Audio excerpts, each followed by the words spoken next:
Hola, en esta presentación vamos a desarrollar el tema de la hiperbilirrubinemia neonatal. Ese es un tema muy importante del cual ustedes deben conocer las bases de cómo clasificar y determinar el nivel de riesgo en los recién nacidos. Los objetivos de la presentación. Al finalizar la presentación, todos los participantes definen hiperbilirrubinemia e ictericia en el recién nacido.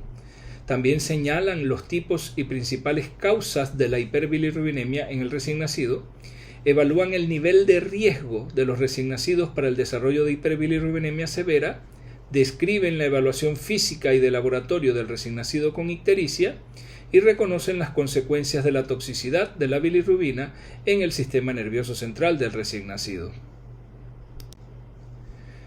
Hiperbilirrubinemia es un término bioquímico. Lo que nosotros podemos ver y describir en el examen físico, en la evaluación clínica, es la ictericia. Y la ictericia, como ya ustedes conocen, es la coloración amarilla de la piel, de las mucosas y de los humores orgánicos por la fijación de la bilirrubina. ¿Y qué significa bilirrubina? Bilirrubina viene del latín bilis, que significa bilis, y ruber, rojo, o sea, bilis roja. Ictericia es la manifestación clínica de una hiperbilirrubinemia bioquímica. Puede ser indirecta cuando predomina o principalmente es de bilirrubina no conjugada, pero cuando hay un nivel importante de bilirrubina conjugada, entonces le llamamos ictericia directa, por una hiperbilirrubinemia directa.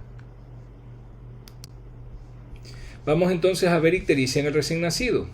La ictericia es frecuente, ocurre en la mayoría de los recién nacidos. Sin embargo, la mayor parte de ellas van a ser benignas. Entonces, eso hay que tenerlo presente. Es un hallazgo muy común y la mayor parte de las veces, la gran mayoría de las veces, va a ser de tipo benigna. Sin embargo, ¿por qué tenemos que ponerle tanta atención a la ictericia y a la hiperbilirrubinemia? Por la toxicidad potencial de la bilirrubina. Esa toxicidad se manifiesta sobre todo a nivel del sistema nervioso central. Por lo tanto, existe la necesidad de monitorizar a los recién nacidos, tanto de forma clínica como cuando se considere necesario a través de métodos de laboratorio para detectar y determinar el nivel de bilirrubina.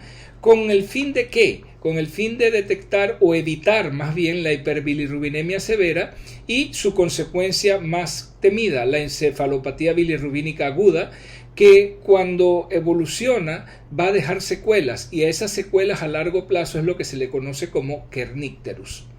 En el recién nacido, la ictericia es visible cuando la bilirrubina total sérica es mayor de 7 miligramos por decilitro. Esto puede variar y tiene variaciones individuales porque, claro, para ser visible también depende mucho del color de la piel del bebé y de otros factores, pero en general cuando está por encima de mayor de 7 miligramos por decilitro tiende a ser visible. En el recién nacido la ictericia siempre progresa en sentido cefalocaudal. ¿Qué quiere decir eso? Que generalmente es visible inicialmente en la cara, en el área cefálica, y luego va evolucionando. Si va progresando y va aumentando el nivel de bilirrubinas, va a ir evolucionando y se va a ir mostrando hacia el resto del cuerpo. Vamos inicialmente con la bilirrubina indirecta, es decir, con la hiperbilirrubinemia indirecta o la que está condicionada por la bilirrubina no conjugada. Ocurre por elevación de la bilirrubina indirecta en el suero. Es la más frecuente en el recién nacido y se clasifica en dos tipos, de manera general, de manera básica. Uno es la que no es patológica, la ictericia fisiológica del recién nacido, y la otra, la hiperbilirrubinemia no fisiológica o patológica. Es decir, hay dos opciones. Tengo una ictericia que es secundaria a una hiperbilirrubinemia fisiológica del recién nacido, o tengo una ictericia secundaria a una hiperbilirrubinemia patológica. Tengo esos dos tipos. Claro, la patológica tiene a su vez otras subdivisiones que las vamos a estudiar de manera general, pero tiene que quedarle claro que hay la ictericia fisiológica y la ictericia patológica. La ictericia fisiológica es la más frecuente y por eso aclarábamos al principio que la gran mayoría de los casos donde vemos ictericia van a ser benignas y se va a tratar de alguna ictericia fisiológica, algunas veces asociada a, por ejemplo, a la ictericia asociada a la lactancia materna o por lactancia materna. También vamos a explicar esos términos un poquito más adelante para conocimiento general de ustedes. Comencemos entonces con la ictericia fisiológica. Esa la desarrolla la gran mayoría de los recién nacidos durante la primera semana. Se calcula que alrededor del 65% de los recién nacidos o un poquito más van a mostrar algo de ictericia en esa primera semana de vida. Se resuelve espontáneamente, no hay que hacer nada y es fisiológica, es benigna. Nunca aparece antes de las 24 horas de vida y es raro que aparezca antes de las 48. Pero recuerden esto, nunca una ictericia fisiológica aparece antes de las 24 horas de vida. Por lo tanto, podemos inferir lo contrario. Toda ictericia que aparece antes de las 24 horas de vida es patológica. En los recién nacidos a término, la bilirrubina total, eso significa BT, la bilirrubina total aumenta lentamente y más o menos entre el tercer o cuarto día de vida va a estar entre 6 a 8 miligramos por decilitro. Aquí es donde comienza a ser visible la ictericia. Por eso les decía, generalmente va a ser después de las 48 horas. Raramente entre las 24 y las 48. Generalmente después de las 48 horas va a ser visible la ictericia fisiológica. Pero fíjense, ella va subiendo lentamente, la bilirrubina total va subiendo lentamente y raramente sube más allá de 12.9 miligramos por decilitro. O sea que una ictericia fisiológica, una hiperbilirrubinemia fisiológica que sobrepase 13, ya comienza uno a tener ciertas dudas con respecto a si es fisiológica o no. Y luego, después de la primera semana, tiende a descender progresivamente y sin tratamiento, o sea, no hay que hacer nada, eso es normal. Después, ahora, más adelante, vamos a ver por qué se produce esa ictericia fisiológica.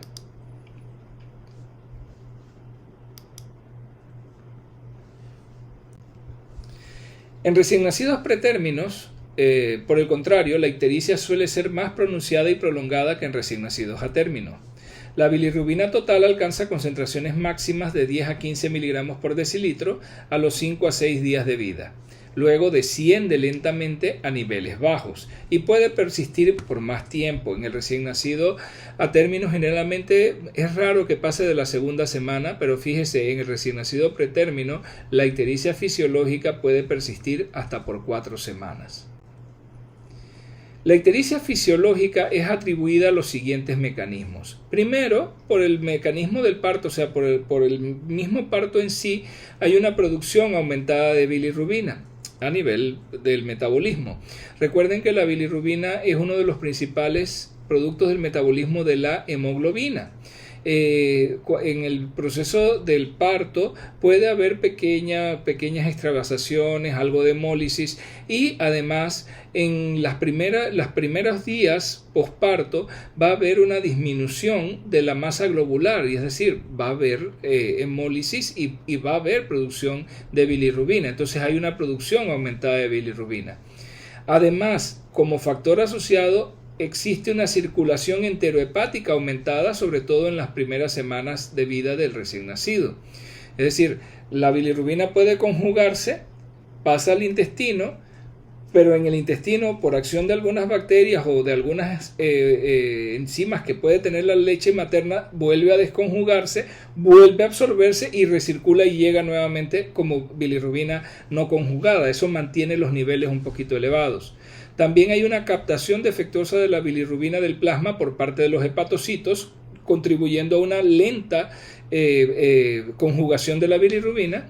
La conjugación es inmadura todavía. La acción de la beta-glucuronidasa está todavía, podríamos decir, usar el término lenta. Es lenta, todavía no lleva el mismo ritmo de un hígado maduro.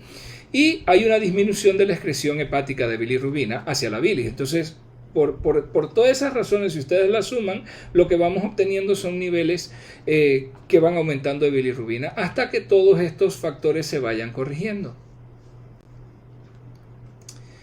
Vamos ahora con la ictericia patológica. ¿Cuál es la ictericia patológica? Aquella en la cual no se cumplen los criterios para que sea fisiológica. Por ejemplo, ya les había adelantado, cualquier ictericia que se presente en las primeras 24 horas de vida es patológica.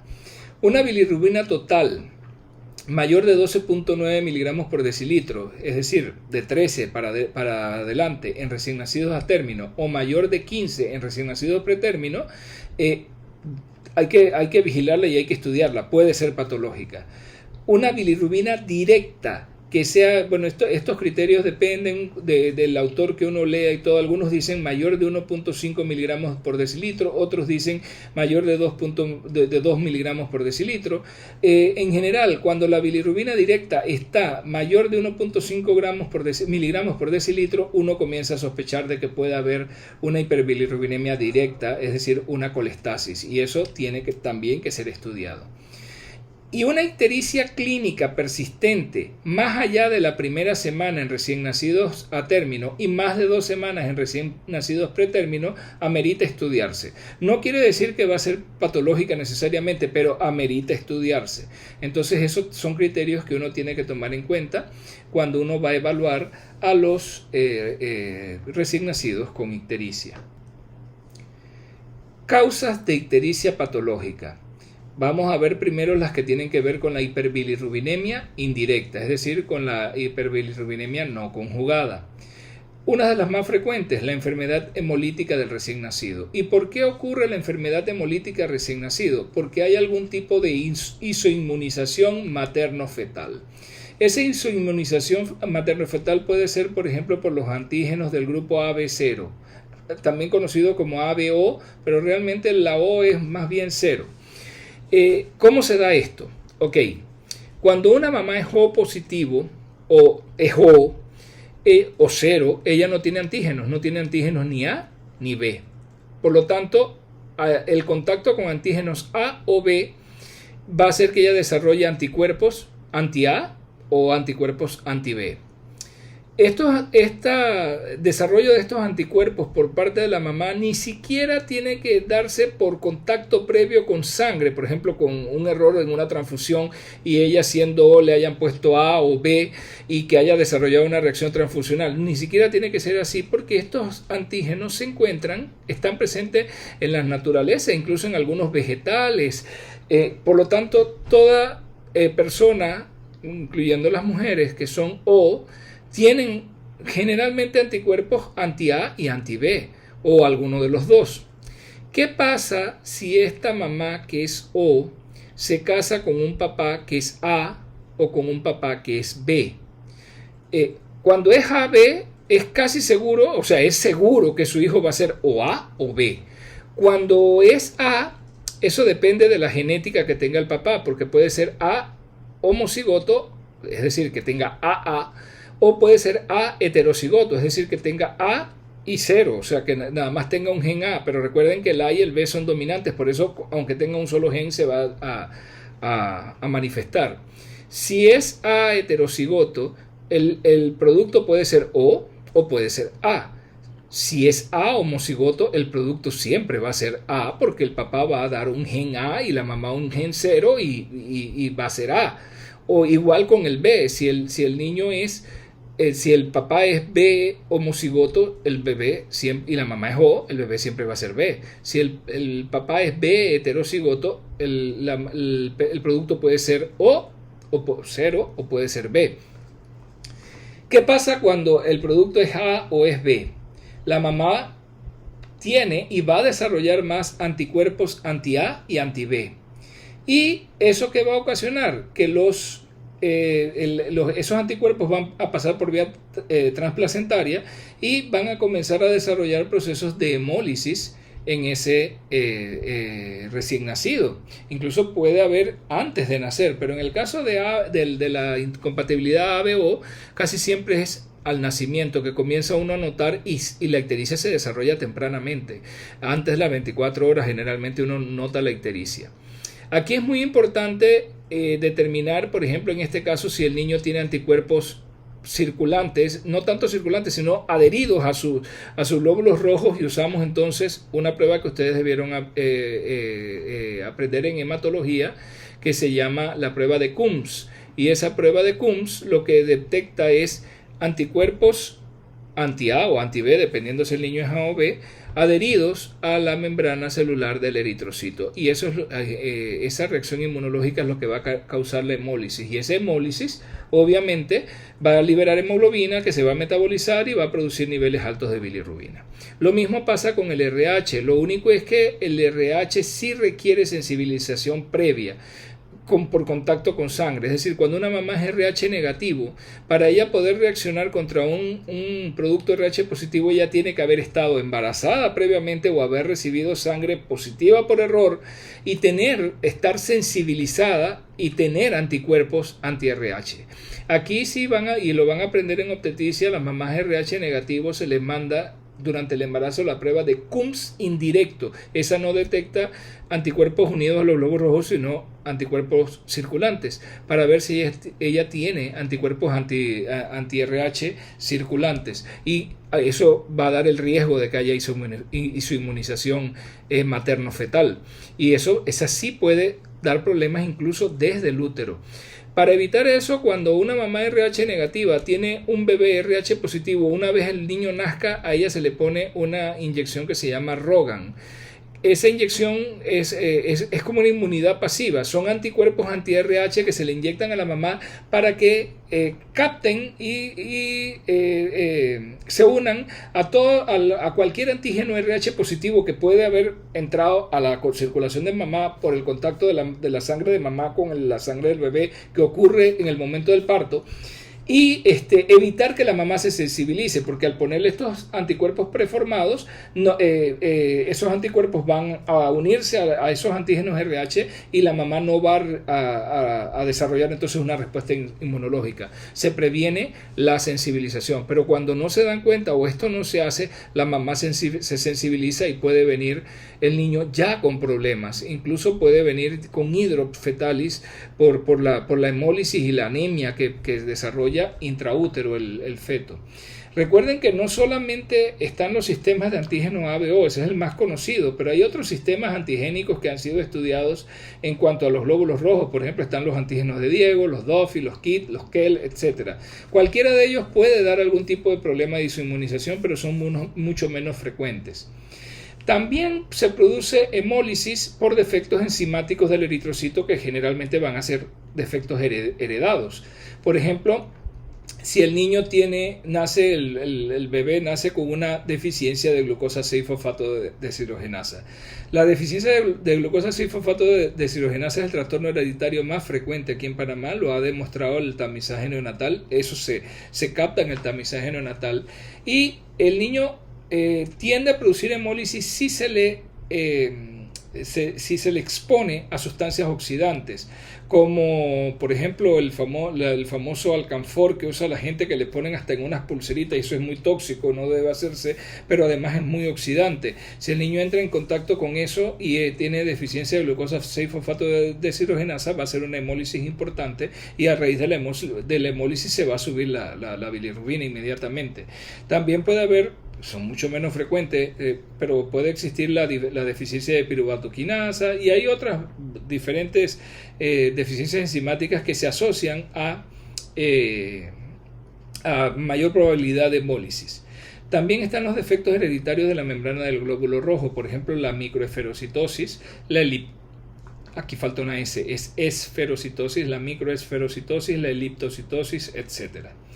Y puede haber enfermedad hemolítica secundaria e infecciones. De hecho, la sepsis es una causa importante de ictericia en el recién nacido, y un recién nacido que no luce bien, que está decaído y que además está ictérico, una de las principales cosas que uno debe descartar es que hay una sepsis.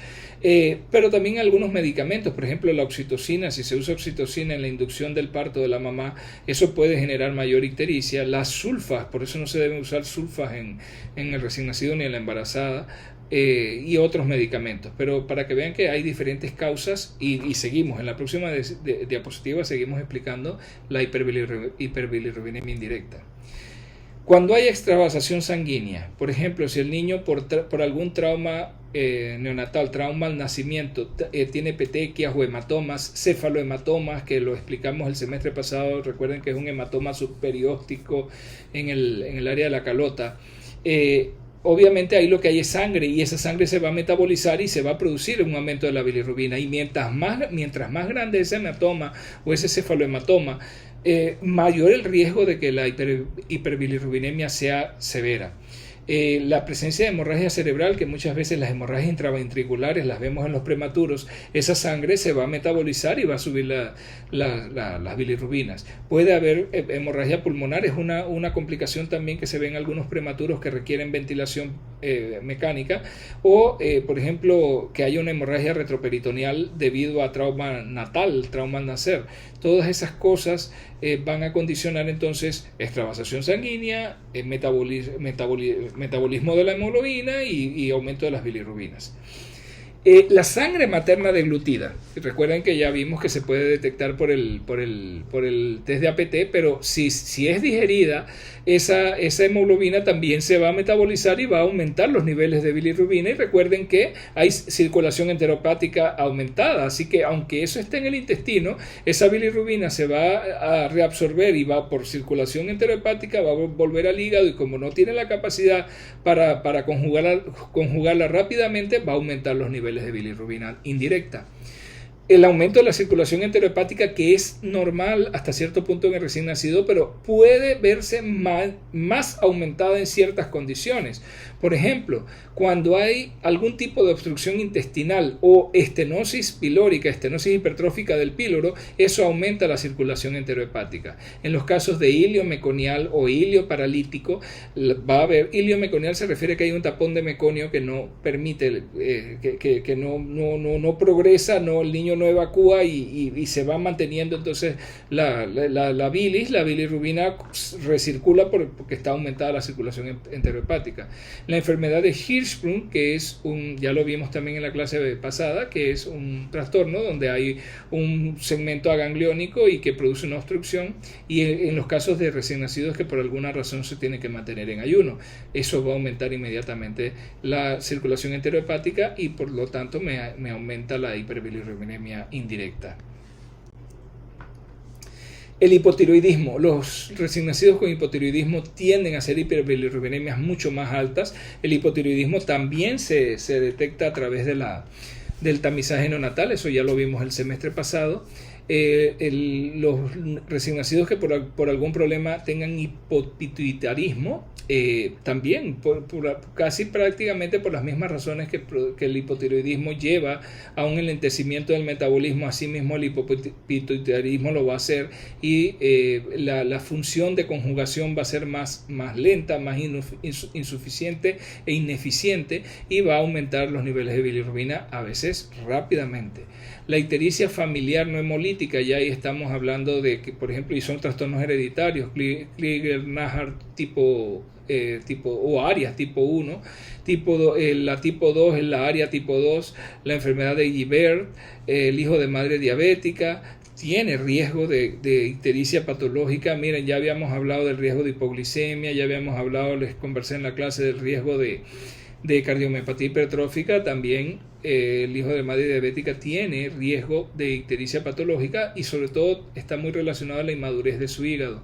Y la hiperbilirrubinemia neonatal transitoria o síndrome de Lucey-Driscoll son diferentes causas. Fíjense, la idea no es que ustedes se aprendan todo esto, la idea es que ustedes sean conscientes de que cuando ven a un niño con ictericia y que es ictericia patológica, las causas son múltiples. Por lo tanto, ese niño debe ser estudiado para tratar de encontrar por qué razón está ictérico, qué está produciendo la hiperbilirrubinemia. Entonces no es tan sencillo. Las causas son complejas, algunas, otras son más sencillas de detectar, pero esto requiere evaluación especializada. También los medicamentos, ya los habíamos hablado, hay medicamentos que inhiben la glucuroniltransferasa como la novobiosina, sustancias y trastornos que desplazan la bilirrubina de su unión con la albúmina. Algunos son medicamentos, por ejemplo los salicilatos. La ceftriaxona, no se debe usar ceftriaxona en neonatología porque tiende a desplazar la bilirrubina de la unión con la albúmina y aumenta los niveles de bilirrubina indirecta libre. y puede ser peligroso. Entonces, cuando necesitamos cefalosporina de tercera generación en neonatología usamos la cefotaxima, no tiene ese mismo efecto que tiene la ceftriaxona. El moxalactam, un monobactámico, también tiene ese mismo efecto de desplazar la bilirrubina de su unión con la albúmina. Las sulfas, que ya se las había mencionado, por eso no se deben usar en recién nacidos solamente cuando tengan alguna indicación específica, o tampoco se le dan a las embarazadas. Los ácidos grasos de cadena larga, hay que tener cuidado en los recién nacidos que por alguna razón están en ayuno y es necesario iniciarle nutrición parenteral total. Eso significa NPT, nutrición parenteral total. Hay que tener cuidado con las grasas que se usan. Los ácidos grasos de cadena larga tienden a desplazarme la bilirrubina de la unión con la albúmina. La asfixia, la acidosis, la hipotermia, la hipoglucemia, todo esto son trastornos al que puede estar sometido el recién nacido y que puede llevar a un aumento de la bilirrubina por desplazamiento de la bilirrubina de la unión con la albúmina. Y en los casos de policitemia, ¿por qué? Porque al haber un exceso de glóbulos rojos tiene que haber mayor destrucción de glóbulos rojos y a la larga eso va a llevar a un aumento de liberación de hemoglobina y aumento de la producción de bilirrubina.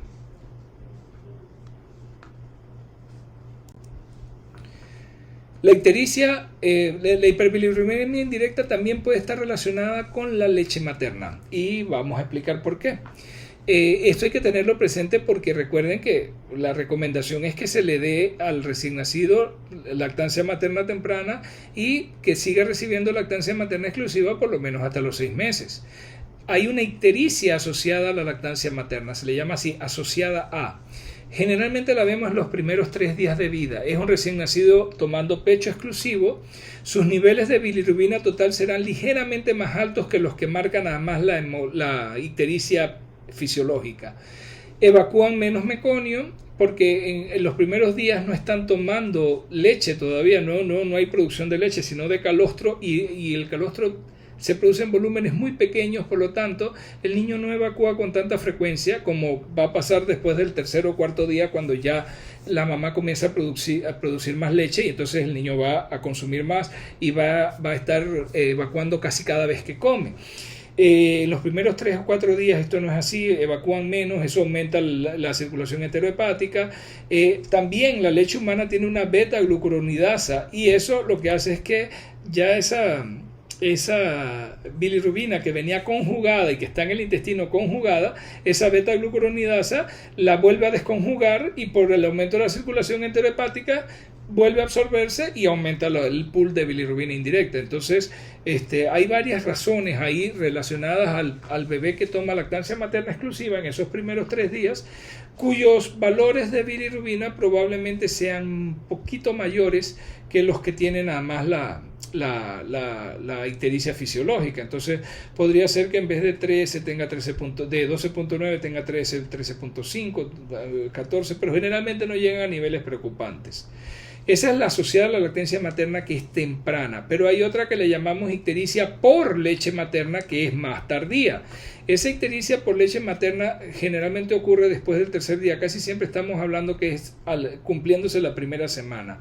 La bilirrubina indirecta aumenta llegando a niveles de 20 a 30 miligramos por decilitro a los 14 días. Fíjense, son niveles altos, pero ya a esa edad cronológica, a los 14 días, aún esos niveles altos no llegan a ser peligrosos. No es lo mismo tener 20 a los 14 días que tener 20 a los 2 días. Un nivel de 20 a los 2 días es peligrosísimo. ¿Por qué? Porque la barrera hematoencefálica va madurando, es más difícil que pase la bilirrubina al nivel del sistema nervioso central y que haga su efecto tóxico. Sin embargo, esto hay que vigilarlo, porque fíjense, los niveles pueden ser bien elevados. Los niveles se pueden mantener elevados y disminuyen muy lentamente, y fíjense, puede mantenerse normalmente elevados hasta las 4, pero cuidado que hasta las 12 semanas es un bebé de 3 meses. Y sí lo hemos visto niños que se les mantiene la bilirrubina elevada, las mamás muy preocupadas, los papás también muy preocupados porque el niño se mantiene amarillo, y a pesar de que no sabemos que es benigno, pero puede ser que los papás se preocupen mucho por esa situación.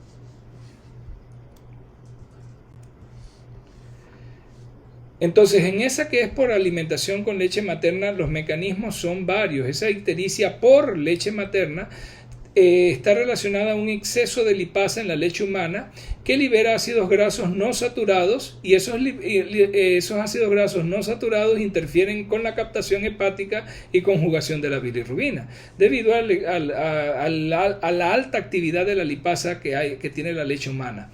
También la actividad de la beta-glucuronidasa, que ya la habíamos visto con la ictericia asociada a la lactancia materna, la temprana, acá también ejerce ese efecto. La bilirrubina que ya fue conjugada y está en el intestino, la beta-glucuronidasa de la leche humana la desconjuga y vuelve a ser nuevamente bilirrubina indirecta que se absorbe y por circulación enterohepática vuelve a estar dentro del pool de bilirrubina indirecta. La presencia de 3-alfa-beta-pregnandiol en la leche materna es una hormona materna que inhibe la conjugación a nivel del hígado, entonces hace más ineficiente la glucuronización a nivel del hígado. Entonces, ¿qué hacer con estos niños? Cuando el nivel se mantiene elevado, estamos en la 3ª semana y la mamá está preocupada, no baja los niveles, el niño se ve muy amarillo, pues hay varias cosas que se pueden hacer, pero el problema es que se interfiere con la lactancia materna y eso es lo que uno quiere evitar. Por ejemplo, hay algo que hacen los neonatólogos y que es efectivo. Suspenden la leche humana, es decir, suspenden la alimentación al pecho materno por 48 horas y ponen al niño en fototerapia, lo hospitalizan. Durante esas 48 horas no se le da leche humana, se le da fórmula. Ven que ya hay un factor de riesgo y estamos dejando de darle leche humana al bebé y dándole forma. Se le da fórmula, una fórmula adaptada de inicio, y se le pone en fototerapia. Al final de esas 48 horas los niveles de bilirrubina bajan y bajan drásticamente, y es curioso, cuando se le da salida se le explica a la mamá: sígale dando nuevamente lactancia materna, no tiene que darle fórmula ni nada, sígale dando lactancia materna exclusiva, y los niveles de bilirrubina no vuelven a aumentar. Después que se toma esa medida, los niveles caen, bajan y no vuelven a aumentar. Pero tiene el inconveniente que es una detención de la lactancia materna. Otros dicen que darle alimentación mixta, es decir, que el niño siga tomando el pecho pero se le dan tomas de fórmula, es más dudoso, eso puede interferir con la lactancia materna exclusiva y realmente no se recomienda. Lo ideal sería esperar, pero ya les digo, por más que sabemos que es benigna, la mamá, el papá viendo ese niño amarillo, ya tiene 3, va para las 4 semanas y sigue muy amarillo, los niveles de bilirrubina en 20 y todo, ellos están desesperados, ellos no quieren ver a su hijo así. Entonces a veces pues se toman las decisiones como esta que les digo, ¿no? Hospitalizarlo por 48 horas, suspender la lactancia materna por esas 48 horas y poner al niño en fototerapia. Eso hace que el niño, que las bilirrubinas caigan drásticamente y rápidamente. Luego más adelante en la presentación le voy a explicar qué es eso de fototerapia. Ofrecer otro tipo de líquidos no es efectivo. ¿Y por qué se los digo? Porque por ahí hay mucho mito acerca de que le dan unos té de no sé qué y que por aquí, que por allá, que le dan agua. No, nada. Al niño solamente se le debe dar pecho materno. Y si se toma la decisión de suspenderlo por 48 horas, eso es de manera controlada en el hospital y con el niño en fototerapia. En casa, y eso explíquenselo siempre a la mamá, no le deben dar ninguna otra cosa que no sea leche materna.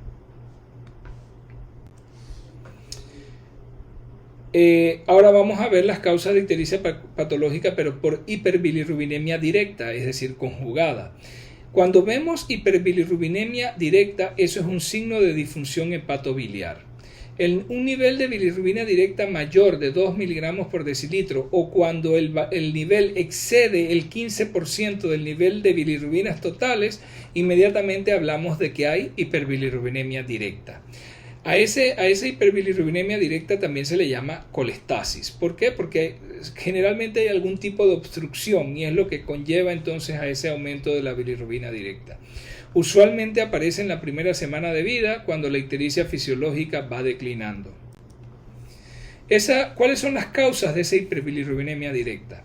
Bueno, por lo menos puede haber una obstrucción del flujo biliar, entonces estamos hablando de algún tipo de problema que es necesario investigar rápidamente, como una atresia de vías biliares intra o extrahepáticas, un quiste de colédoco, el síndrome de bilis espesa, la fibrosis quística del páncreas que puede producir los niños que nacen con esa es una entidad genética hereditaria, donde se vuelven más viscosas ciertas secreciones como las secreciones del páncreas, se vuelve más viscosa la misma bilis y eso, las secreciones respiratorias, y eso ¿qué hace? Hace que la bilis esté muy espesa y va a crear entonces una disminución de la excreción de la bilis hacia el intestino y eso va a generar entonces la posibilidad de que haya un aumento de la bilis, de la bilirrubina directa en el plasma. En la hipertrofia congénita del píloro puede haber también un retraso en la descarga de bilis hacia el intestino porque no está pasando suficiente alimento y eso puede llevar entonces a hiperbilirrubinemia directa.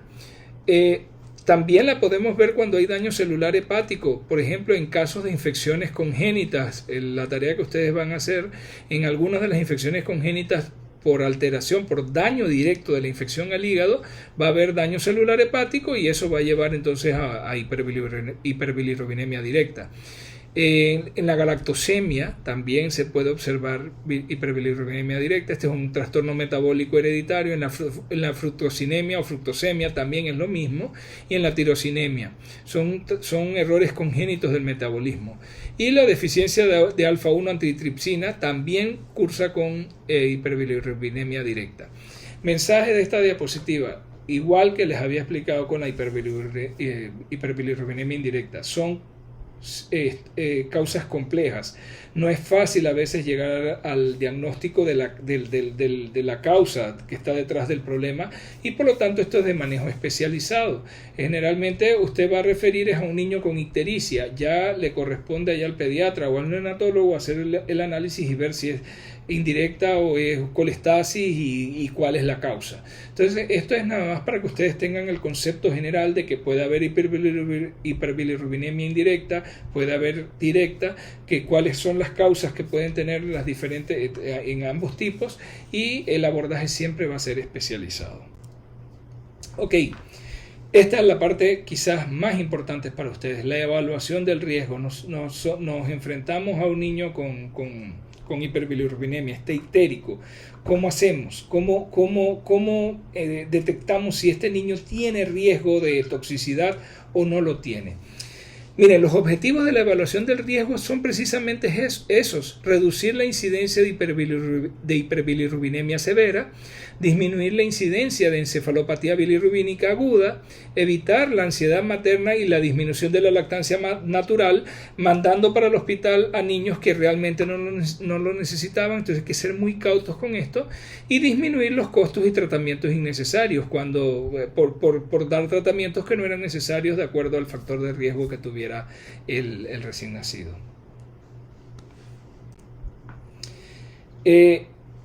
Además de los factores de riesgo clínico que lo vamos a ver ahora, la Academia Americana de Pediatría, a través de un estudio, avaló estos nomogramas. Son una especie de gráfico en donde lo que uno ve aquí es tres curvas diferentes de cómo va evolucionando el nivel de la bilirrubina total, bilirrubina sérica total, versus las horas de vida del recién nacido. Entonces, fíjese, cualquiera que esté por debajo de la curva inferior va a ser de bajo riesgo. El que esté entre la curva inferior y la curva intermedia es de riesgo bajo intermedio. El que esté entre la curva media y la superior va a ser de riesgo alto intermedio, o sea, riesgo intermedio bajo, riesgo intermedio alto. Son dos zonas diferentes y el que está por arriba de la tercera curva es la zona de alto riesgo. Entonces, ¿para qué nos sirve eso? Ok, cuando yo tengo un recién nacido, fíjense, esto fue un estudio en 2.540 recién nacidos normales de 36 o más semanas de edad gestacional. Fíjense, metieron los pretérminos borderline, limítrofe, con los términos tempranos y los de término. Tenían que tener 36 semanas o más de edad gestacional o con un peso al nacer que fuera mayor o igual a 2.000 gramos, a 2 kilos, o que tuvieran 35, que fueran mayor de 35 semanas con un peso, pero ya entonces con un poquito mayor de peso, con un peso mayor o igual a 2.500 gramos, basados en los valores de bilirrubina total tomados en horas específicas. Y fíjense, si comienza aquí a partir de las 12 horas. Si a las 12 horas el nivel de bilirrubina total está viéndole miligramos por decilitro, porque acá está en milimol, en micromoles por litro, en miligramos por decilitro, si a las 12 horas el nivel me salió en 3 o en 2.5, yo estoy seguro que ese bebé está en la zona de bajo riesgo. Pero un niño que le tomo la bilirrubina porque la enfermera me reportó, vi la historia, había algo de riesgo y la enfermera reporta a las 24 horas, no digamos a las 12, a las 24 horas la enfermera me reporta que lo veo un poco amarillo, quizás un poquito después de las 24 horas y digamos que está aquí a las 26 horas y yo voy y le encuentro una bilirrubina de 7 a las 26 horas. Fíjense, está entre la zona de riesgo intermedio bajo e intermedio alto. Tengo que vigilar. Entonces, la idea puede ser que la enfermera me notificó ese porque ese niño tiene salida. Si ese niño tiene salida, yo debo, si yo soy médico interno, como en el caso de ustedes cuando vayan a ser internos, no tomen la decisión ustedes de darle salida a ese niño. Busquen ese valor aquí en el nomograma, en el gráfico. Si lo ven que está ahí, consulten inmediatamente con su residente. Tengo un niño de 26 horas que tiene salida, pero la enfermera me reportó que lo veía un poco amarillo, le tomé las bilirrubinas y me está marcando entre el nivel intermedio bajo de riesgo e intermedio alto. Que el residente vaya y lo evalúe. Usted puede estar ahí, participar, a lo mejor van a tener que tomar otras muestras de sangre, evaluar si hay datos de hemólisis, si la hemoglobina se está bajando, toda una serie de cosas que no quiero ampliarles ahora porque eso es ya terreno especializado, pero es probable que este niño mejor no se vaya a la casa, se quede en el hospital para hacerle más estudios y vigilarlo porque podría ser que desarrolle una hiperbilirrubinemia importante. Lo mismo si pasa eso mismo que acabo de decir, por ejemplo, a un niño que le van a dar salida, apenas tiene 26 horas o 27 horas, le van a dar salida, pero ese niño tiene un cefalohematoma, tuvo un trauma natal y tiene un cefalohematoma importante, y el nivel de bilirrubinas está en 8. Usted dice, esto está en zona de riesgo intermedio alto. Igual hay que comunicarle al residente de pediatría. ¿Por qué? Porque ese niño tiene un cefalohematoma. Esa sangre se va a seguir metabolizando y ese nivel de bilirrubina va a seguir subiendo. Entonces ese niño tiene un riesgo alto intermedio y probablemente en las siguientes horas se me puede ir alto riesgo de hacer un problema de toxicidad por bilirrubina. Entonces esta gráfica me ayuda mucho a tomar decisiones, pero fíjense, tengo que tener un valor de bilirrubina. No me sirve la evaluación clínica solamente de ver si el niño está amarillo o no. Esto lo usamos cuando tenemos al niño en el hospital y podemos tener un valor de bilirrubina y poder entonces calcular cómo está el nivel de riesgo con base en el valor de bilirrubina. Así que es importante conocer esta gráfica. Este gráfico está en la guía nacional, está también. Y tenemos que tomar en cuenta entonces que hay factores de riesgo clínicos que puedo ver en la historia clínica para desarrollar hiperbilirrubinemia severa en niños mayores o igual a 35 semanas de edad gestacional y están más o menos ordenados en orden de importancia. Fíjense, riesgo mayor, una bilirrubina total sérica o transcutánea, porque en ciertos lugares se usa un transductor que se pone en la piel, no tienen que apoyar al niño, y que da un valor bastante aproximado, bastante certero en aquellos lugares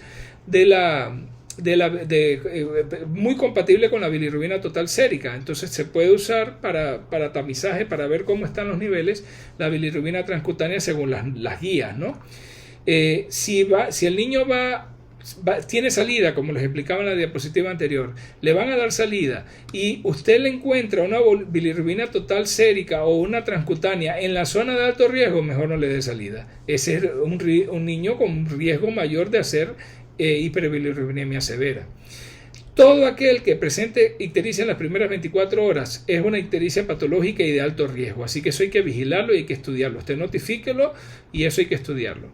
Si hay incompatibilidad de grupo, es decir, de grupo O a B, con CUMS directo positivo, es decir, que el niño tiene anticuerpos unidos a las membranas de los eritrocitos, obviamente va a estar hemolizando, o cuando hay otras enfermedades hemolíticas conocidas como deficiencia de glucosa 6-fosfato deshidrogenasa y el niño está ictérico. Obviamente esto lo hace inmediatamente, lo convierte en un niño de riesgo. La edad gestacional entre 35 a 36 semanas, esos borderline ahí, cuidado, hay que monitorizarlos. A veces es mejor no darle salida si los encontramos ictéricos. Hay que manejar la parte clínica de riesgo con la gráfica que les decía. Pero miren, se los estoy explicando para que ustedes sepan y cuando hagan el internado, estén en el centro de salud y vean un niño ictérico, ustedes sepan lo que viene y le pueden explicar a la mamá. Pero realmente esta toma de decisiones no es ni para el médico interno ni para el médico general. Esta toma de decisiones con respecto a estos grupos de riesgo lo tiene que tomar, generalmente lo hace el pediatra o el neonatólogo, porque son ya cuestiones especializadas. La historia de que un hermanito anterior haya recibido fototerapia inmediatamente lo hace de riesgo. La presencia, como les decía también en la diapositiva anterior, la presencia de un cefalohematoma o un trauma natal importante donde hubo extravasación sanguínea y va a haber evidentemente hemólisis o liberación de hemoglobina y metabolismo y aumento de la bilirrubina, eso es un factor de riesgo. El niño que está tomando pecho exclusivo, particularmente si la alimentación no es adecuada y hay pérdida de peso excesiva. Recuerden que en la primera semana un recién nacido puede perder hasta el 10% del peso, pero si en los primeros días ya ha perdido mucho, podría ser que haya problemas con la técnica de amamantar. La mamá requiere ayuda y orientación en la técnica de amamantar y este niño obviamente por aumento de la circulación enterohepática no está evacuando abundante porque no está comiendo bien, va a tener mayor riesgo de hacer hiperbilirrubinemia importante. Y hay que tener en mente que los grupos étnicos del este asiático, los grupos de China, de Corea, de Japón, incluso de Indonesia y de varias áreas por allá, y que nosotros por la migración, recuerden que Panamá es un país donde hay mucha migración, donde tenemos inmigrantes de diferentes lados, cuando tengamos pacientes cuyos padres sean de estas etnias, ellos tienden a ser los niveles de bilirrubina un poquito más altos, entonces hay que vigilarlos más de cerca. Hay factores de riesgo menor, los anteriores eran los factores de riesgo mayor, ahora también tenemos que tomar en cuenta los factores de riesgo menor. Estos son factores también igual en recién nacidos mayores de 35 semanas, por ejemplo, cuando hay una bilirrubina total o una transcutánea en la zona intermedia de riesgo, ahí lo podemos considerar un factor menor, ¿no? Depende de qué otros factores de riesgo esté encontrando en ese niño. Una edad gestacional entre las 37 y 38 semanas, recuerden, esos son los términos tempranos. Una ictericia observada antes del egreso.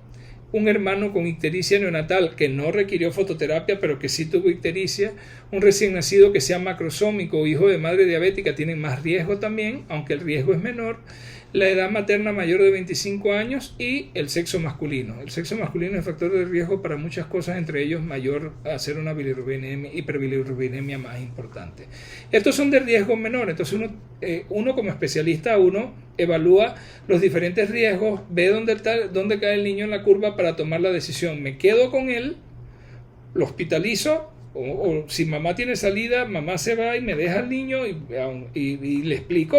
Hay que ser muy claro con mamá en cuanto a la comunicación y con papá.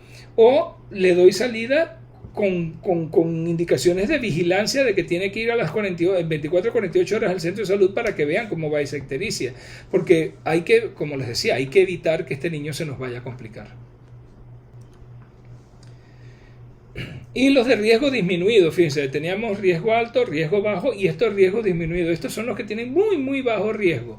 Si la bilirrubina total o la sérica o la transcutánea están en la zona de riesgo bajo, la edad gestacional es mayor de 41 semanas, es decir, ya es de término tardío. Si la alimentación es exclusiva por fórmula, que no es lo ideal, pero los niños que se alimentan por fórmula tienen menos riesgo de hacer hiperbilirubinemia alta por lo que habíamos hablado de los factores de la lactancia materna. No es esto esto no justifica que al niño se le va a dar fórmula, pero hay que tenerlo en cuenta, pues, que esos tienen menos riesgo. Los niños de raza negra, los que son de ascendencia afrodescendientes, tienen menos riesgo de hiperbilirubinemia severa que los orientales e incluso que los de piel blanca. Y el egreso del hospital después de las 72 horas. Obviamente, si el niño estuvo 3 días en el hospital porque el mamá fue cesárea y le dieron salida fue a las 72 horas, ya yo he tenido suficiente tiempo para evaluarlo. Si se puso un poquito amarillito, ver los valores, ver cómo se comportó y saber si estaba en zona de riesgo o no, y ya me puedo sentir más tranquilo al darle salida. El problema es cuando yo tengo que darle salida a los niños a las 24 horas o un poquito después de las 24 horas y encuentro al niño amarillo. Ahí sí tengo que jugar con los factores de riesgo. Y ya le digo, eso se hace a nivel especializado, lo debe hacer el pediatra o el neonatólogo. Entonces, hay que tener en cuenta que hay condiciones en las que los niveles supuestamente seguros de bilirrubina total que se encuentran en la ictericia fisiológica, es decir, los niveles por debajo de 12.5, 12.9, y que son seguros supuestamente porque están asociados a ictericia fisiológica. Sin embargo, bajo ciertas condiciones esos valores se han asociado a kernicterus. Por ejemplo, cuando el recién nacido es muy pequeño, un retraso de crecimiento intrauterino importante, con un recién nacido por debajo de los 2000 gramos, el riesgo, aun cuando no se suba muy alta la bilirrubina, ese nivel bajo de bilirrubina, entre comillas seguro, puede condicionar daño a nivel del sistema nervioso central. Lo mismo los niños que han sufrido diversos grados de asfixia e hipoxia perinatal, los niños que han sufrido acidosis por la misma razón, por la asfixia y la hipoxia, los niños que han tenido hipoglucemia y los prematuros, los pretérminos pequeños para la edad gestacional, los verdaderos prematuros, esos tienen más riesgo de desarrollarme kernicterus, o sea, encefalopatía, y quedar con kernicterus con secuelas, con niveles que en teoría son seguros. Entonces, no hay un real nivel seguro de bilirrubina. Todo va a depender de las condiciones que tenga el niño, y hay veces condiciones muy individuales. Entonces, tiene uno que tener un alto grado de sospecha, y cuando hay dudas, mejor referir a ese niño para que se le hagan las pruebas. Entonces, el examen físico es lo que uno puede hacer en el primer nivel de atención. Cuando le llega con un niño, uno lo ve amarillo, examinarlo bien, porque desafortunadamente en la mayor parte de las instalaciones del primer nivel de atención nuestros no tenemos cómo hacer una bilirrubina. Eso tendría que mandarlo al hospital. Sin embargo, sí podemos examinar al niño. Mire, la ictericia puede detectarse al hacer presión sobre la piel, y deberíamos considerar tener un área bien iluminada, preferiblemente con luz del sol, con luz de día, para ver bien la ictericia. Se observa primero en cara, y ella, recuerden, progresa caudalmente a tronco y extremidades. Primero vemos la carita y después vemos si está afectado el tronco y las extremidades. Sin embargo, tengan presente algo: la estimación visual de los niveles de bilirrubina con relación al grado de ictericia puede llevar a errores. No puede uno confiarse de que por como veo al niño con relación, lo veo más amarillo, lo veo menos amarillo. Eso es muy subjetivo y puede llevar a errores. Ante la duda, es mejor mandar a ese niño con mamá a que se le haga un examen de bilirrubina y estar seguros de lo que está ocurriendo. La estimación visual puede llevar a errores, y a veces es muy difícil en nuestro medio, porque el niño de piel un poquito más oscura, el niño de piel cobriza, el niño de origen de la etnia Nobe, de Nobe Buglé, porque su tipo de piel puede hacer que se me confunda y que no vea bien la ictericia. Entonces, donde yo detecto ictericia y hay ictericia importante, a mi criterio es mejor mandar a ese niño a para hacerle los exámenes, y habría que mandarlo al hospital, a menos que en el lugar donde trabajamos se le pudiera hacer una bilirrubina total. Esta es la regla de Kramer, que aparece en la guía nacional como una guía, pues como para tratar de guiar, pero ojo, no es suficiente y no podemos confiar de la evaluación visual. En la guía de Kramer o la regla de Kramer decía que si la ictericia está solamente en la zona 1, y zona 1 es el área facial, el área de la cabeza, podríamos estimar que la bilirrubina está entre 4 a 6 miligramos por decilitro. Si ya afecta la zona 2, que es el tórax, por arriba del ombligo, sin afectar las extremidades, es decir, el tórax por arriba del ombligo sin afectar las extremidades, esa es zona 2, y si está afectado la zona 1 y la zona 2, podríamos decir que los niveles de bilirrubina andan entre 8 a 10 miligramos por decilitro. Si afecta por debajo del ombligo, pero por arriba de la rodilla, decimos que esa es la zona 3, y podría ir entonces con un nivel de 12 a 14 miligramos por decilitro, ya un poquito más preocupante. La zona 4 es cuando ya tiene entre la rodilla y los tobillos o en los brazos. O sea, y o en los brazos. Puede estar entre la rodilla y los tobillos y o en los brazos. Esa es la zona 4, y miren ya niveles más altos, 15 a 18 miligramos por decilitro. Y 5 es cuando están afectados los pies y las manos. Cuando se afectan los pies y las manos, en la zona 5 afectadas habla de 15 a 20 miligramos por decilitro. Ya les digo, se usaba como una guía, pero realmente no debemos, la evaluación visual no es suficiente. Debemos, cuando tenemos dudas, mandar el examen de bilirrubinas totales o referir al niño para que se le haga.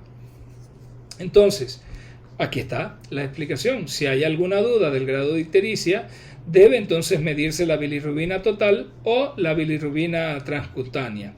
El juicio clínico debe ser usado no para tomar decisión de que si el niño se va para la casa o se va. El juicio clínico debe ser usado para determinar si necesito hacer una medición de bilirrubina total o bilirrubina transcutánea. Y esa decisión va a depender entonces si hay factores de riesgo y yo veo al niño ictérico, mejor tomarle los valores. De ahí la importancia del examen neonatal entre las 8 y las 12 horas de vida para detectar ictericias que ocurran tempranamente, en las primeras 24 horas, en las primeras horas. En nuestro medio se hizo un intento, fue como un estudio que se hizo en el complejo con un transductor transcutáneo de bilirrubina. Eso fue hace algunos años atrás y no es de utilidad por nuestro tipo de población. Los valores que se obtenían en la medición transcutánea no correlacionaban bien con los valores de bilirrubina total medidos en plasma. Entonces, en nuestro medio, la bilirrubina transcutánea no es como una herramienta que podamos usarla y confiar en ella. Tenemos que usar los métodos de laboratorio. Entonces, en la evaluación de laboratorio, cuando hay ictericia en las primeras horas de vida, en las primeras 24 horas de vida, es patológica y lo primero que vamos a mandar es una bilirrubina total. En los lugares donde hay transcutánea pues se usará, pero aquí lo que tenemos que mandar es una bilirrubina total. La necesidad de repetir esa medición de bilirrubina total dependerá de la zona en la cual cae el primer valor que tomamos. Tomamos la bilirrubina, buscamos la gráfica que ya les mostré y se ve dónde está, y si es de alto riesgo, entonces las muestras tienen que tomarse con más frecuencia porque esa bilirrubina puede ir subiendo. Si no es de tan alto riesgo, si me sale en riesgo intermedio, yo puedo entonces incluso considerar hacer el control a las 12 horas o 24 horas, ¿no?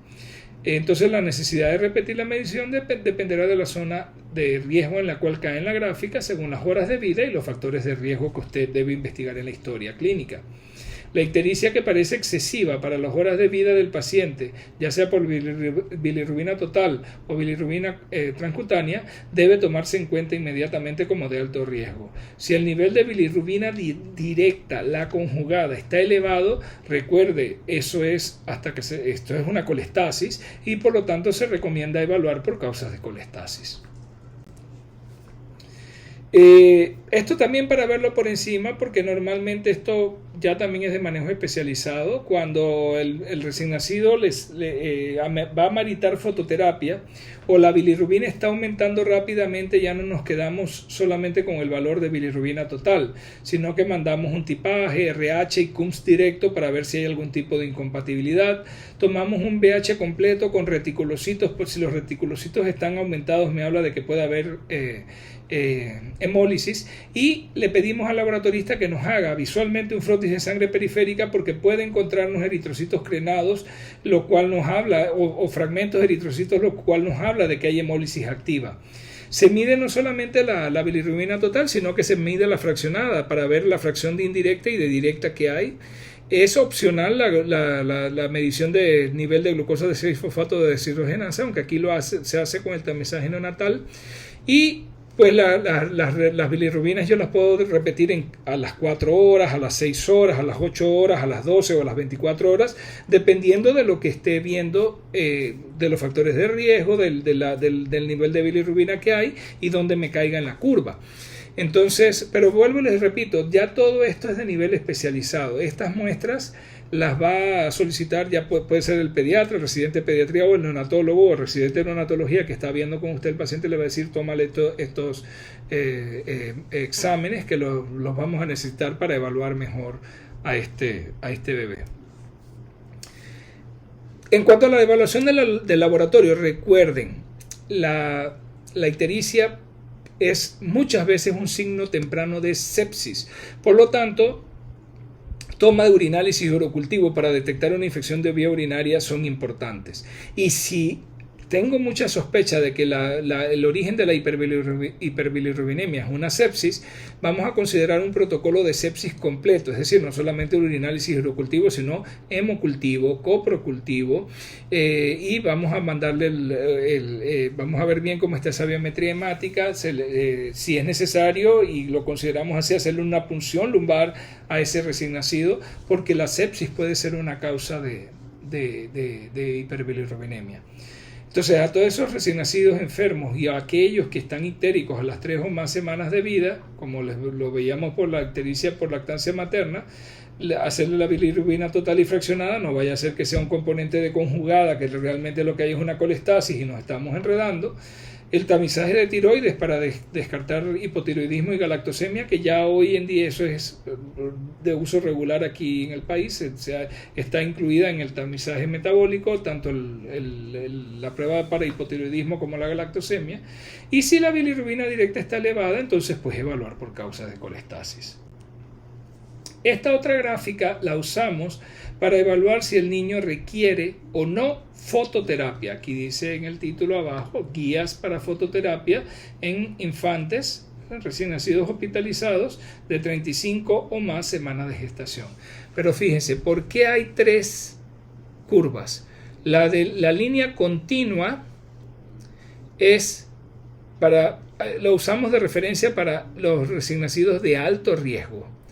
La discontinua de líneas más grandes es para infantes de riesgo medio, de riesgo intermedio, y la discontinua punteada es para los infantes de bajo riesgo. ¿Qué quiere decir eso?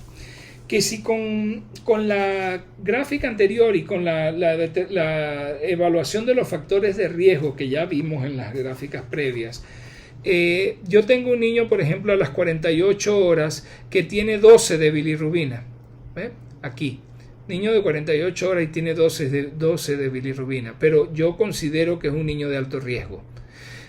A ese niño con 12 ya lo debo poner en fototerapia a las 48 horas. Sin embargo, si ese mismo niño tiene 12, pero él es un niño de bajo riesgo, no lo tengo que poner en fototerapia, porque él es un niño de bajo riesgo. Tendría que tener 15 o más para ponerlo en fototerapia. Entonces, para esto me sirve este nomograma o gráfico, me sirve para tomar decisiones terapéuticas, dependiendo del nivel de riesgo que conozca en el niño y dependiendo del nivel de bilirrubina que tenga para las horas. Estas horas de vida se toman en cuenta de acuerdo a la hora en que nació el niño. Perdón, a la hora en que nació sí, pero a qué hora tomé la muestra. Si la muestra se la las tomé a las 6 horas, yo puedo estar haciendo la evaluación 2 horas después, pero esa muestra corresponde a las 6 horas, no corresponde a recién nacido o a las 8 o a las 10 horas. ¿Okay? Entonces, hay que tener en cuenta el nivel de riesgo y hay que tener en cuenta el nivel de bilirrubina total que yo tengo para las determinadas horas que tiene el paciente. Esto es para determinar fototerapia, pero si el niño sigue empeorando, puede ser que necesitemos hacer una exsanguinotransfusión.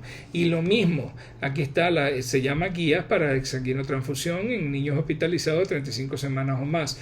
Igual, tengo las horas, tengo los niveles de bilirrubina sérica total, y tengo 3 curvas. Tengo la de alto riesgo, tengo la de riesgo intermedio y la de bajo riesgo. ¿Qué quiere decir esto? Fíjense que a menores valores de bilirrubina, si el niño es de alto riesgo, yo debo hacer una exsanguinotransfusión. Si el niño es de riesgo mediano, yo puedo esperar un poquito y ver si se sobrepasa ese nivel o no lo sobrepasa y se queda aquí.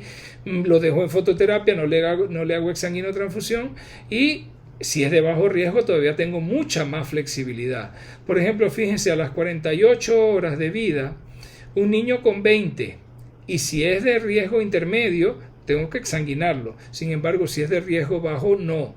Y si fuera de alto riesgo, ni siquiera tiene que llegar a 20. Si fuera de alto riesgo, con que tenga 17 o un poquito más de 17, ya lo tengo que exsanguinar. Entonces, las decisiones se toman con base en las horas de vida que tenga el niño, en los factores de riesgo que tenga el niño y en el nivel de bilirrubina para el tiempo de vida que tenga, que estemos determinando. Se le hacen el resto de los exámenes y se toman las decisiones.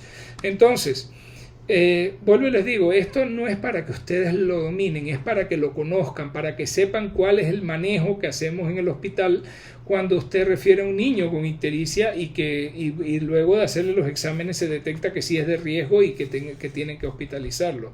Las opciones son simple y sencillamente vigilarlo o verificar si el examen no sale mal, enviarlo a casa, o la opción puede ser hospitalizarlo y ponerlo en fototerapia, o dependiendo de la evolución, la opción podría ser una exsanguinotransfusión. Y aquí están entonces, esa era lo que les decía, ¿no? Puede ser desde la simple observación o colocarlo en fototerapia o hacer una exsanguinotransfusión. El especialista siempre va a buscar tratar de determinar cuál es la verdadera causa subyacente y enfocar el tratamiento, si es posible, hacia esa causa. Y el objetivo máximo es evitar la encefalopatía bilirrubínica y el kernicterus. ¿Y por qué? Por la toxicidad de la bilirrubina. Los factores que influyen en la toxicidad de la bilirrubina a las células cerebrales del recién nacido son complejos y no bien comprendidos. No se conoce a qué concentración de bilirrubina total o bajo qué circunstancias ocurre riesgo significativo de daño. ¿Qué conclusión podemos sacar de esto? Que no hay un nivel realmente seguro de bilirrubinas. Usamos las gráficas y los factores de riesgo para orientarnos en el manejo, pero es muy difícil y por eso es que esto es un manejo especializado. Hay mucha incertidumbre desde el punto de vista del manejo de estos niños y siempre los especialistas van a tomar las decisiones dándole la ventaja al niño, es decir, tratando de evitarle la mayor cantidad de riesgo posible. No se conoce realmente a qué nivel de bilirrubina total el riesgo de daño excede al riesgo de tratamiento, porque ninguno de los tratamientos que hablamos está exento de riesgo. Tanto la fototerapia y más la exsanguinotransfusión son procedimientos riesgosos. Entonces, siempre uno tiene que poner en la balanza el riesgo-beneficio. Y esto es un poco difícil, de ahí que la toma de decisiones en estos casos, como les he venido diciendo, siempre es del especialista. El especialista es el que tiene que evaluar y tomar las decisiones. ¿Cuál es el papel de ustedes? Conociendo todo esto y conociendo lo riesgoso que es, no tomar riesgos, no ir en contra haciendo que se tomen riesgo con un recién nacido. Si usted tiene dudas, mándelo donde se le pueda hacer una bilirrubina total y se haga la determinación de riesgo para ver qué se hace con este recién nacido. Es lo mejor que usted puede hacer como médico de atención primaria. Entonces, fíjense, los recién nacidos de 35 hasta las 37 5/7 semanas de edad gestacional están en mayor riesgo de desarrollar niveles altos de bilirrubina total sérica, es decir, esos borderline, esos limítrofes y los términos tempranos tienen más riesgo. Las concentraciones consideradas peligrosas pueden variar en diferentes grupos étnicos o localizaciones geográficas, ya también lo explicamos. ¿Por qué ocurre esa toxicidad entonces? Por la gran afinidad de la bilirrubina indirecta por la grasa. No, recuerden que la bilirrubina indirecta no es hidrosoluble, es liposoluble, es afín a la grasa. Y esto facilita que pase la barrera hematoencefálica y que entre al cerebro. En cambio, la bilirrubina indirecta, que está unida a la albúmina, permanece en la circulación cerebral sin penetrar la barrera hematoencefálica. ¿Por qué? Porque no está libre. De ahí del riesgo que existe de usar medicamentos, como les decía, como la ceftriaxona, que me desplaza la bilirrubina de la unión con la albúmina, porque eso va a hacer que entonces haya más bilirrubina libre que puede entrar, pasar la barrera hematoencefálica e impregnar a nivel del tejido nervioso. La asfixia, la acidosis, la hipotermia, todo eso me desplaza la bilirrubina de la unión con la albúmina. Así que hay que tener cuidado. Entonces por eso aparece aquí. Asfixia, acidosis, la meningitis, la sepsis con meningitis, la sepsis en sí misma. Ciertos medicamentos aumentan la permeabilidad. No solamente desplazan la bilirrubina de la albúmina, sino que aumentan la permeabilidad de la membrana de la barrera hematoencefálica para el paso de la bilirrubina hacia el tejido nervioso. Los ganglios basales, sobre todo globos pálidos, putamen y núcleo caudado, son los más afectados. Y obviamente la máxima afectación va a ser motora, pero como vamos a ver más adelante, las secuelas, el kernicterus puede tener afectaciones muy profundas en varias áreas del desarrollo, del neurodesarrollo. Entonces, lo primero es lo primero, después quedan secuelas, pero lo que ocurre inicialmente por la presencia de la bilirrubina, en el tejido nervioso del sistema nervioso central es lo que llamamos una encefalopatía bilirrubínica aguda. La encefalopatía bilirrubínica aguda en su fase 1 temprana va a producir letargia, algo de hipotonía, succión pobre y los potenciales bocados auditivos de tallo van a salir alterados. Esta etapa es reversible. Si yo capto a un niño ictérico y ya le veo que tiene afectación del estado general, está letárgico, hipotónico, y yo lo refiero y se trata rápidamente, por ejemplo, si fuese necesario una exsanguinotransfusión, hacerse de todo, esto puede ser reversible. La fase 2 o intermedia tiene estupor moderado, irritabilidad, llanto agudo generalmente, hipotonía e hipertonía con retrocolis y opistótonos y fiebre y llanto de tono alto. Eso ya la intermedia puede ser reversible, pero ya el trastorno ha avanzado más. Y bueno, ya la encefalopatía bilirrubínica aguda o fase 3, que es avanzada, ya aquí en estos casos va a haber un daño irreversible al sistema nervioso central. Ya la fase 3 es irreversible. Fíjense, la posición de opistótonos y retrocolis se parece mucho a lo que uno ve, por ejemplo, en los bebés con tétano. Ya eso afortunadamente no se ve por el acceso a vacunas. Llanto estridente, apnea, pueden presentar apnea, no se alimenta, rechaza la alimentación, no puede tragar, fiebre, puede haber estupor profundo hasta coma, convulsiones ocasionales y puede sobrevenir la muerte. La encefalopatía bilirrubínica aguda puede ser una causa de muerte. Entonces, esta es una fase avanzada, una fase que ya es irreversible, y si el niño sobrevive va a quedar con secuelas profundas. ¿Y cuáles son esas secuelas? Esas secuelas a largo plazo, los efectos a largo plazo son lo que conocemos como kernicterus. Es la forma crónica de la encefalopatía bilirrubínica. Puede desarrollarse una forma severa de parálisis cerebral atetósica por la afectación de los ganglios basales en la parte motora. Puede haber disfunción auditiva por afectación al tallo, sobre todo en el área de los núcleos del octavo par. Puede haber displasia del esmalte dental, se puede ver mirada del signo del sol poniente, que es muy parecida a la que se ve en los niños con hidrocefalia, que están como los ojitos así como que se le van, y obviamente, y en la mayoría de los casos, va a haber secuelas en la esfera intelectual también. Así que esto es una discapacidad muy profunda y que debe ser evitada. Entonces, en conclusión, ¿qué es lo importante para ustedes con respecto a la hiperbilirrubinemia neonatal?